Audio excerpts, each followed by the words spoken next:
Cerita diawali dengan Hazel Grace Lancaster yang terbaring di atas rumput, menatap bintang-bintang. Ia mengungkapkan keyakinannya bahwa kita memiliki kebebasan untuk memilih cara kita menceritakan kisah sedih. Meskipun ada yang berpendapat bahwa tidak ada masalah yang tidak bisa diatasi. Hazel menghadapi kanker tiroid stadium 4 dan senantiasa terlihat membawa tabung oksigen yang bersambung di hidungnya agar bisa bernafas. Atas permintaan ibunya, yaitu Franny dan dokter Maria. Dia mengikuti kelompok dukungan kanker di sebuah gereja yang dinamakan Literal Heart of Jesus. Kelompok ini dipimpin oleh seorang pria bernama Patrick yang juga menderita kanker. Patrick yang kini bercerai dan tinggal bersama orang tuanya tetap optimis karena dia masih hidup.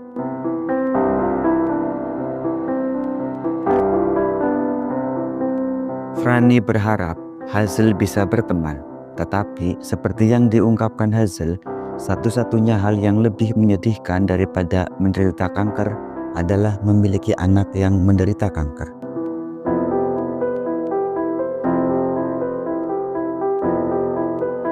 Suatu hari, dalam perjalanan menuju kelompok dukungan, Hazel bertemu dengan August Water. Selama pertemuan, Gus terus menatap Hazel.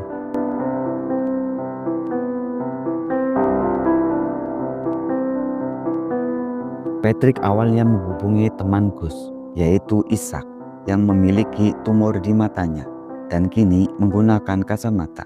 Meskipun dia merasa beruntung memiliki pacar yang sangat seksi, yaitu Monica. Ketika Gus dipanggil, dia mengungkapkan bahwa dia telah pulih dari osteosarkoma setelah kaki kanannya diamputasi. Patrick bertanya apakah Gus memiliki ketakutan, dan Gus menjawab bahwa dia takut dilupakan. Hazel menanggapi bahwa pada akhirnya semua orang akan pergi dan terlupakan, dan jika itu membuatnya takut, dia sebaiknya mengabaikannya.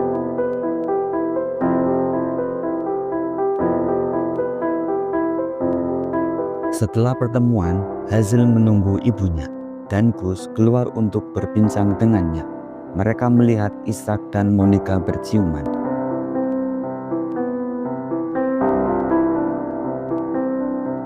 Gus menjelaskan kepada Hazel bahwa itu adalah cara mereka menyatakan cinta mereka yang abadi. Dia menanyakan nama Hazel dan memujinya. Dia kemudian memasukkan sebatang rokok ke mulutnya, yang membuat Hazel kesal karena mengganggu citra yang dimiliki tentang Gus. Gus menjelaskan bahwa dia tidak pernah menghisap rokok yang dimasukkan ke mulutnya agar benda berbahaya itu tidak memiliki pengaruh.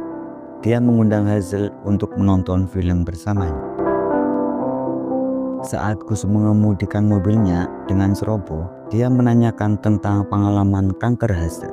Hazel menjelaskan bahwa dia didiagnosis saat berusia 13 tahun dan menjalani berbagai perawatan yang tidak berhasil. Paru-parunya terisi cairan dan dia harus dirawat di ICU. Suatu hari, obat yang diberikan mulai menunjukkan hasil yang positif, yang dianggap sebagai keajaiban. Hazel dan Gus tiba di rumahnya dan bertemu dengan orang tuanya. Gus membawanya ke ruang bawah tanah dan meminta Hazel untuk menceritakan kisah hidupnya, bukan kisah tentang kankernya.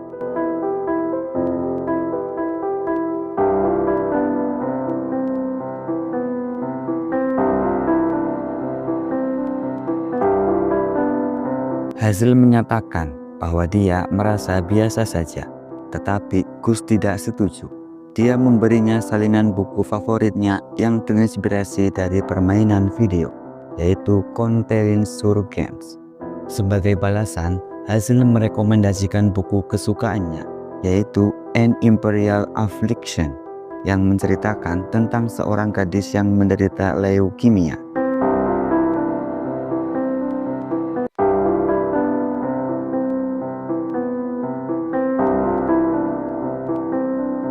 Hazel menunggu Gus untuk menghubunginya kembali, dan setelah beberapa hari, Gus mengiriminya pesan setelah menyelesaikan An Imperial Affliction. Gus menyatakan keterkejutannya bahwa buku itu berakhir di tengah kalimat. seolah-olah tokoh utama, yaitu Anna, meninggal saat bercerita.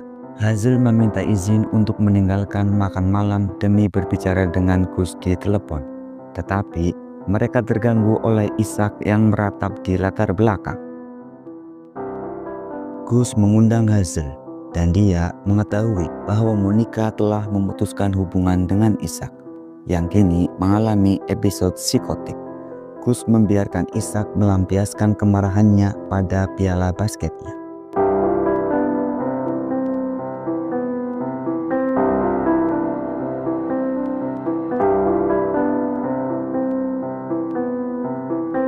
Sambil Ishak menghancurkan piala tersebut, Gus berbicara kepada Hazel tentang akhir buku itu. Hazel mengungkapkan bahwa dia telah menulis ratusan surat untuk penulis, yaitu Peter Van Houten, menanyakan tentang nasib karakter-karakter setelah cerita, termasuk Ibu Anna dan hubungannya dengan Dutch, serta hamster peliharaan Anna. Suatu malam, saat berbicara di telepon, Gus memberitahu Hazel bahwa dia telah melacak asisten Van Houten dan mendapatkan respon dari pesan yang dia kirimkan. Van Houten berterima kasih kepada Gus atas ketertarikan mereka pada novel tersebut, dan dia menyatakan bahwa dia tidak memiliki rencana untuk menulis kelanjutan dari An Imperial Affliction. Hazel terkejut bahwa satu email sudah cukup untuk mendapatkan respon. Dia memutuskan untuk menulis email balasan untuk menanyakan pertanyaan-pertanyaan yang lain. Beberapa hari kemudian, Hazel menerima balasan dari Van Houten yang berterima kasih atas minatnya dan bahkan mengundangnya untuk mengunjunginya di Amsterdam. Dengan gembira, Hazel memberitahukan ibunya, dan meskipun dia ingin membuat putrinya bahagia, dia tahu bahwa dia tidak akan mampu membiayainya.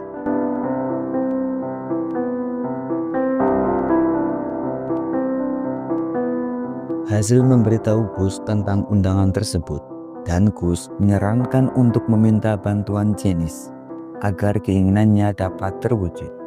Janice adalah semacam organisasi Make-A-Wish. Hazel menjelaskan bahwa dia sudah menggunakan keinginannya untuk pergi ke Disney World.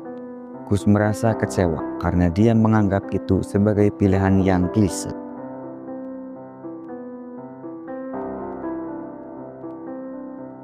Tak lama setelah itu, Gus muncul di rumah Hazel dengan membawa bunga dan mengundangnya untuk piknik di taman yang memiliki wahana bermain raksasa bernama Funky Board. Gus bercanda bahwa dia telah membawa semua penaklukan romantisnya ke sini. Itulah sebabnya dia masih perawan. Dia bahkan menggambarkan situasi tersebut dengan menggambar lingkaran di tanah untuk menggambarkan status perawan dan lingkaran kecil untuk menggambarkan seorang pemuda berusia 18 tahun dengan satu kaki. Funky Bones! Sounds quite Dutch. Yes, peas and tomato. Saat mereka piknik, Gus memberitahu Hazel bahwa dia telah berbicara dengan Janice dan meyakinkan mereka untuk mengabulkan keinginannya membawa Hazel ke Amsterdam. Dia sangat senang. I wish or anything, Hazel.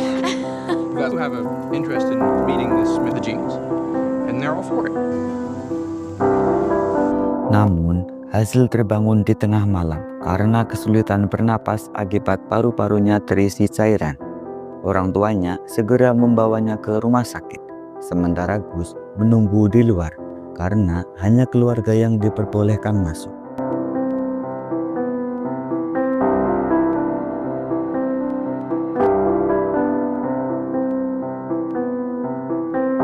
Setelah berbicara dengan dokter, mereka memutuskan bahwa kondisi fisiknya tidak memungkinkan untuk bepergian.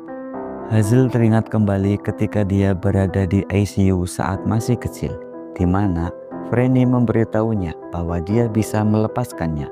Kemudian menangis kepada Michael bahwa dia tidak akan menjadi seorang ibu lagi. Merasa sedih, Hazel duduk di depan ayunan yang dibangun ayahnya saat kecil. Dia menelepon Gus dan mengungkapkan kesedihannya.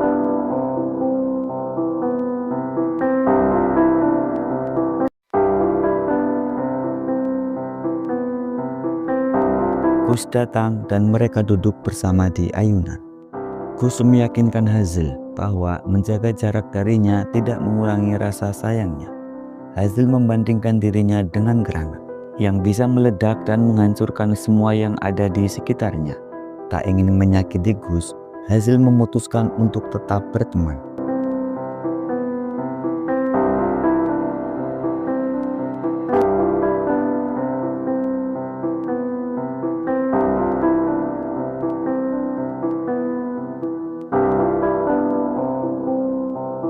Beberapa hari kemudian, asisten Van Houten yaitu Lidwitz mengirim email kepada Hazel untuk mengundangnya kembali setelah mengetahui bahwa mereka akan pergi ke Amsterdam dalam seminggu.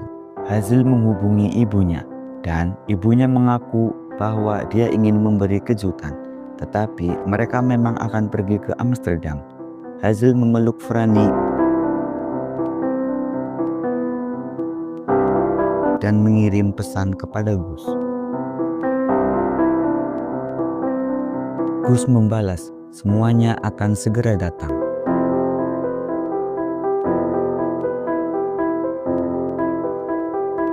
Gus datang menjemput Hazel dan Franny dengan limusin, menyatakan bahwa dia ingin bepergian dengan gaya. Di dalam pesawat, Gus merasa gugup karena ini adalah pengalaman pertamanya. Tetapi semangatnya membara begitu mereka lepas landas.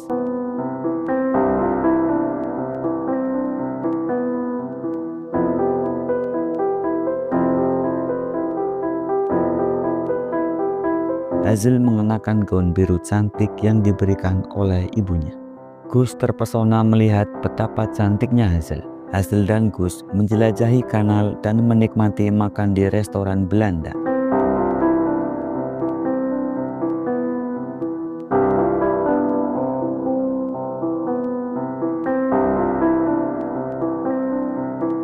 Di restoran, mereka disuguhkan Dom Perignon dan menikmatinya.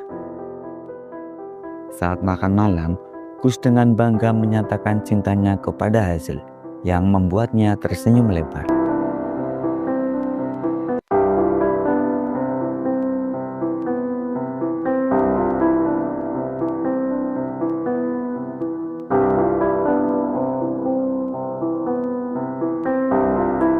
Pelayan datang dengan lebih banyak sampahnya dan memberitahu bahwa makan malam mereka telah dibayar oleh Van Houten.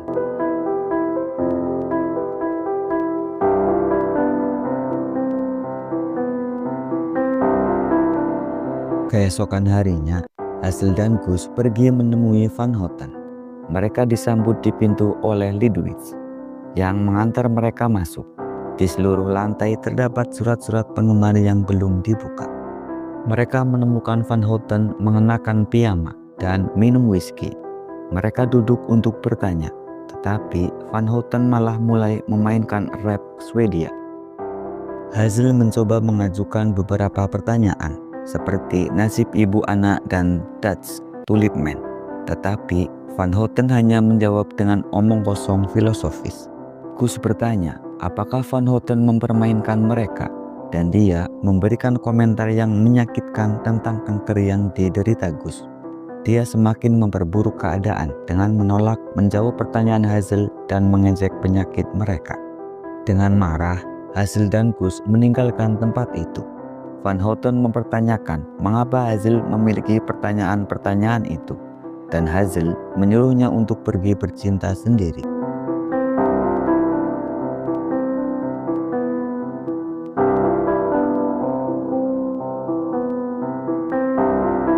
Lidwitz yang terkejut dengan sikap Van Houten mengantar Hazel dan Gus ke rumah Anne Frank. Karena tidak ada lift, Hazel harus menaiki semua anak tangga yang membuatnya kesulitan bernapas.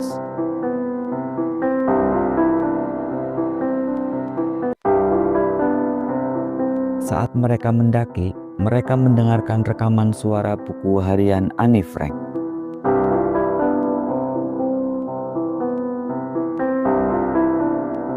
Ketika suara itu berbicara tentang mengabadikan keindahan, Hazel dan Gus berbagi ciuman pertama mereka.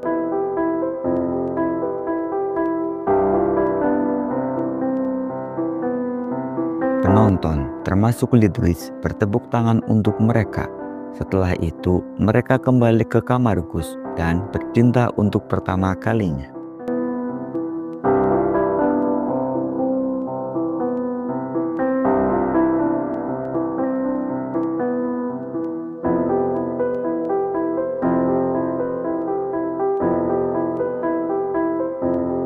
Pada hari terakhir mereka, Hazel dan Gus sarapan bersama Franny sebelum berjalan berdua. Mereka duduk di bangku dan Gus mengungkapkan bahwa saat Franny di ICU, dia merasakan nyeri di pinggulnya dan menjalani pemindaian PET. Hazel sudah bisa menebak apa yang akan Gus katakan. Gus mengatakan pemindaian itu menyala seperti pohon Natal, yang berarti kanker telah kembali dan menyebar ke seluruh tubuhnya. Hazel menaruh kepalanya di bahu Gus dan menangis. Gus berusaha mencairkan suasana dengan mengajaknya bercanda.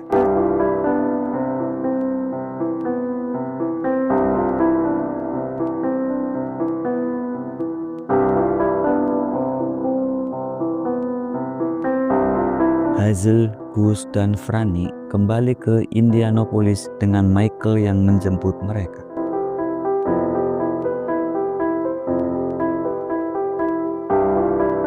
Beberapa hari kemudian, Hazel dan Gus bertemu Ishak yang kini buta total dan memberitahu mereka bahwa Monica tidak berbicara dengannya setelah putus.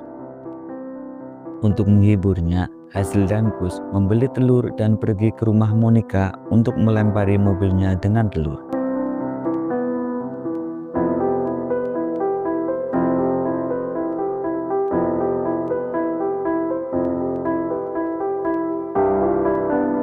Gus menelepon Hazel di tengah malam untuk meminta bantuannya ke pom bensin. Hazel mengemudikan mobil ke sana dan menemukan Gus duduk di mobilnya, berlumuran lendir dan muntahannya sendiri akibat infeksi dari tabu. Hazel segera memanggil ambulan, meskipun Gus memohon agar tidak melakukannya. Ambulan datang dan membawanya pergi.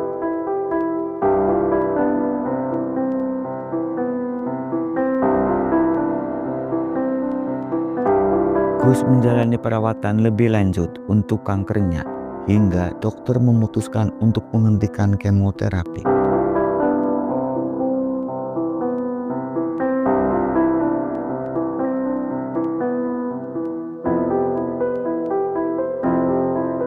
Kini dia membutuhkan kursi roda untuk bergerak. Hazel mengajaknya piknik ke Funky Bones.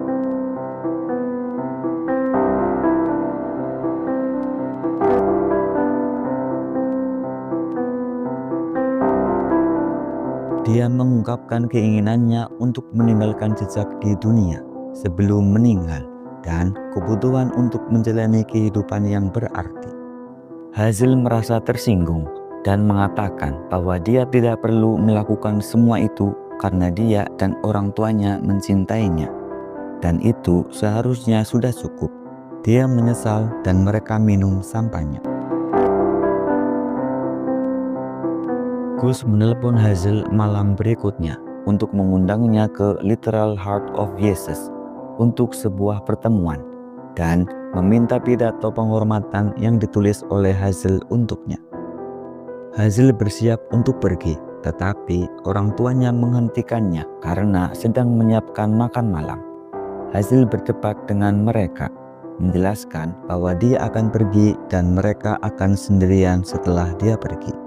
Orang tuanya berkata bahwa mereka tidak akan pernah berhenti mencintainya, tidak peduli apapun yang terjadi, dan ibunya sedang mengambil kelas berbicara di depan umum. Hazel merasa bahagia bahwa orang tuanya akan merasa puas meskipun dia pergi.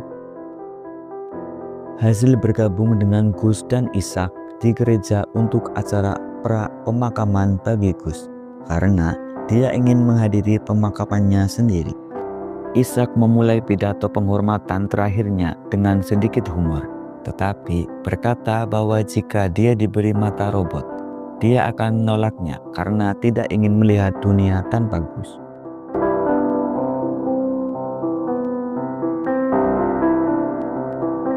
Hazel maju dan mulai berbicara tentang kisah cinta mereka sebelum menyatakan bahwa ada angka tak terhingga antara 1 dan 0, dan ada angka tak terhingga yang tidak terhitung banyaknya.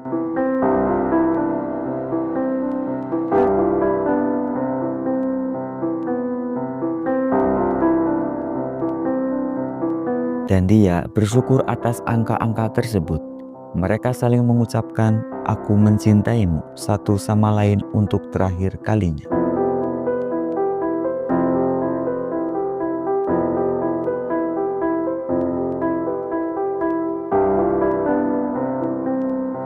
Gus meninggal 8 hari kemudian. Keluarga Lancaster menerima panggilan tengah malam untuk mendengar berita tersebut. Orang tua Hazel masuk ke kamarnya, dan tanpa sepatah kata pun, Hazel sudah tahu apa yang terjadi dan mulai menangis.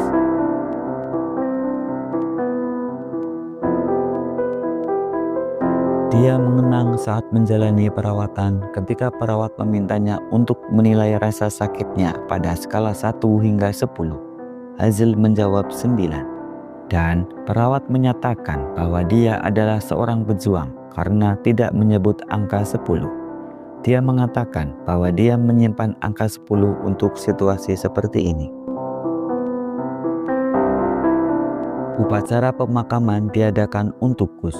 Hazel dan orang tuanya hadir, dan saat pendeta berbicara, Hazel terkejut melihat Van Houten di sana. Hazel dipanggil untuk berbicara dan memberikan pidato penghormatan baru.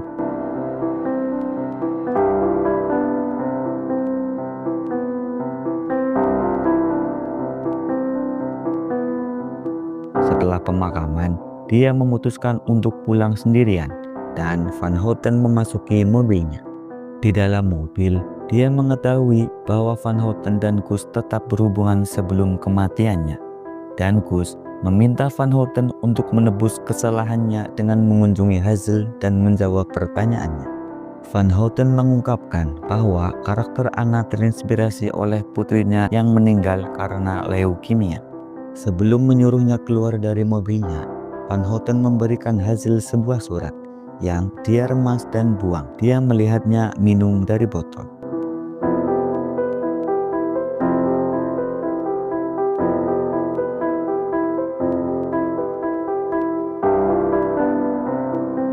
Ayah Hazel datang untuk menghiburnya setelah kepergian Gus.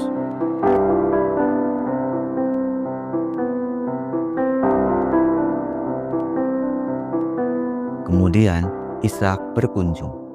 Dia memberitahu Hazel bahwa Gus sangat mencintainya dan tak pernah berhenti membicarakannya hingga terasa menjengkelkan. Dia bertanya apakah Hazel sudah membaca surat dari Van Houten yang ternyata ditulis oleh Gus.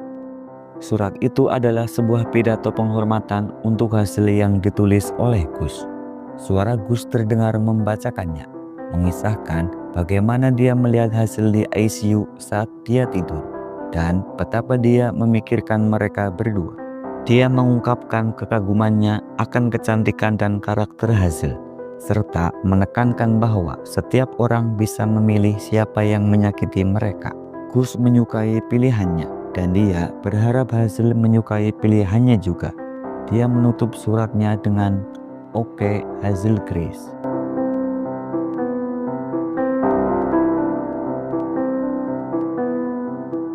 Cerita diakhiri dengan Hazel yang masih menatap bintang-bintang dan menjawab, "Oke."